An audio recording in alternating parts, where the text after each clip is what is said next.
Exercise to practice. Exercise to practice. Ekibuuzo. Ekibuuzo. Ekibuuzo. Answer the questions set. Answer the questions set.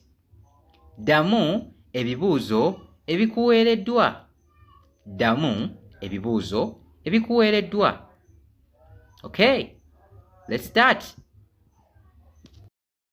Translate these words in Luganda. Translate these words in Luganda.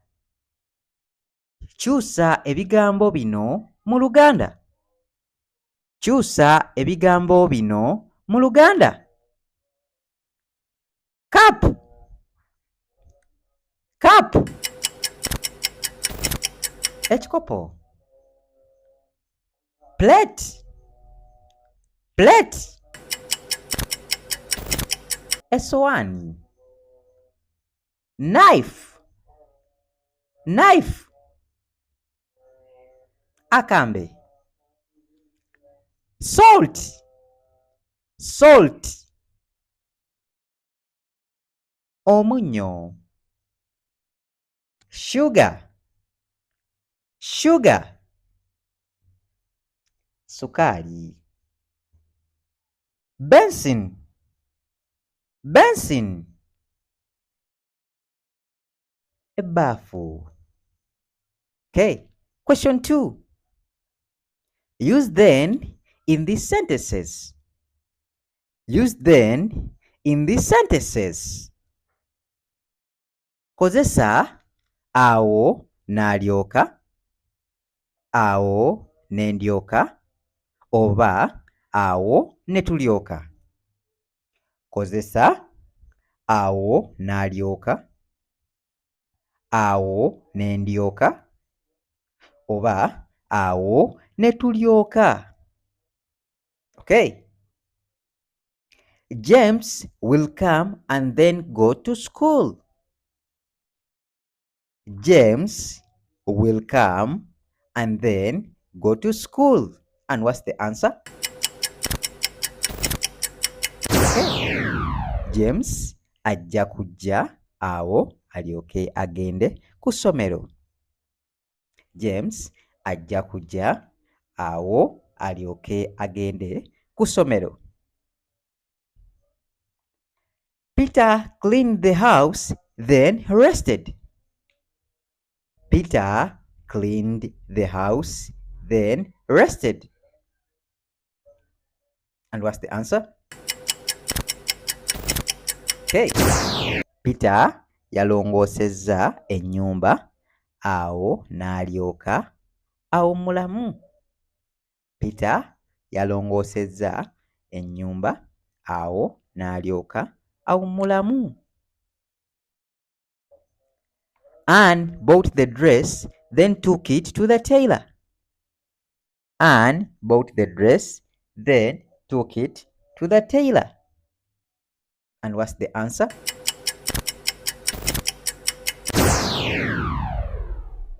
Anne yagula ekiteeteeyi, awo n'alyoka akitwala ew'omutunzi. Anne yagula ekiteeteeyi, awo n'alyoka akitwala ew'omutunzi. Okay. Form basic sentences using must.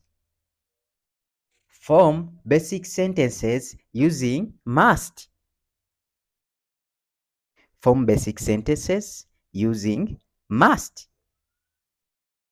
Kola emboozi ng'okozesa nina, balina, olina. Kola emboozi ng'okozesa nina, balina, olina. Okay. She must visit me. She must visit me.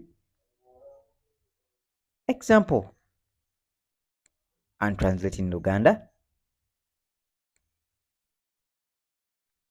Ye alina okunkyalira nze. Ye alina okunkyalira nze. Okay? Form basic sentence using must. Another one. Okay. Kante. They must come today. They must come today. Translate it in Luganda.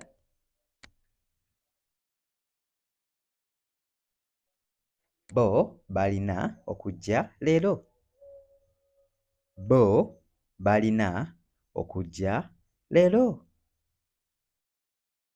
Another question. Write these words in Luganda. Write these words in Luganda. Must. Must. And what's the answer? Nina, balina, olina. Nina, balina, olina. Will. Will. Inja, bajja, ajja. Inja, bajja, ajja. Boy. Boy. Omulenzi. Omulenzi. Uncle. Uncle. Kojja. Kojja. There is. There is. And what's the answer? Wali, waliwo. Wali, waliwo. Would. Would. And what's the answer? Nandibadde. Nandibadde. Another question. Use a or an in these sentences. Use a or an in these sentences. Kozesa a oba an mu mboozi zino. Kozesa a oba an mu mboozi zino. Number 1. Martin is dash clever boy. Martin is dash clever boy. And here we use a. Martin is a clever boy. Martin ye mulenzi mulungi. Martin ye mulenzi mulungi. Martin ye mulenzi mulungi. Dash elephant is strong. Dash elephant is strong. And what do you use? Okay, an. An elephant is strong. An elephant is strong. Enjovu erina amaanyi. Enjovu erina amaanyi. Enjovu erina amaanyi. The meeting took dash hour. The meeting took dash hour. The meeting took dash hour. And what's the answer? Okay, an. The meeting took an hour. The meeting took an hour. Meeting yatutte essaawa emu. Meeting yatutte essaawa emu. I slept dash Benny type mattress. I slept on dash Benny type mattress. I slept on dash Benny type mattress.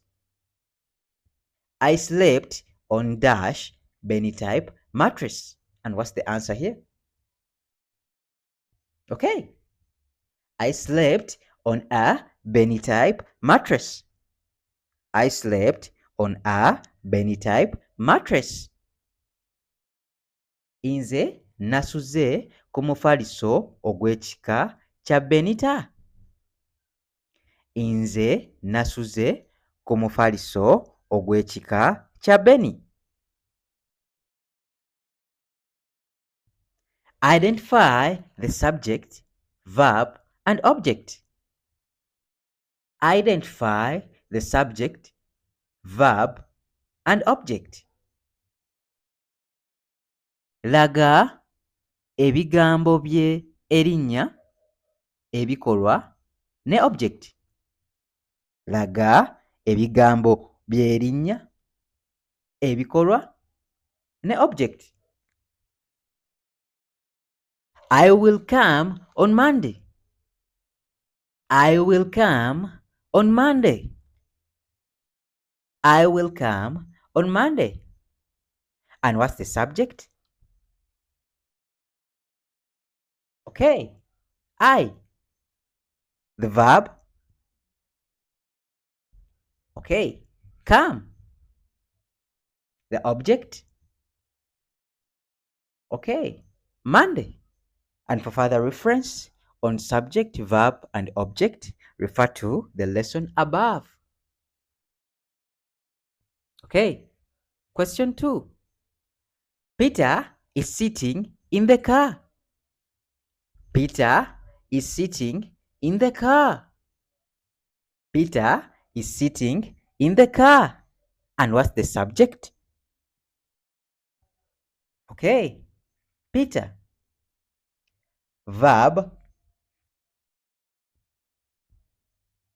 sitting. Object, car. Question 3. Do you like matoke? Do you like matoke? Do you like matoke? And what's the subject? You. Verb, like. Object, matoke. Okay. Thanks very much for doing the exercise. Weebale nnyo kukola kibuuzo kino. Ndowooza oyise weemakinge. Thank you for watching and loving my videos. At Beni Beni, we learn English and Luganda with ease. Bye bye. Weeraba.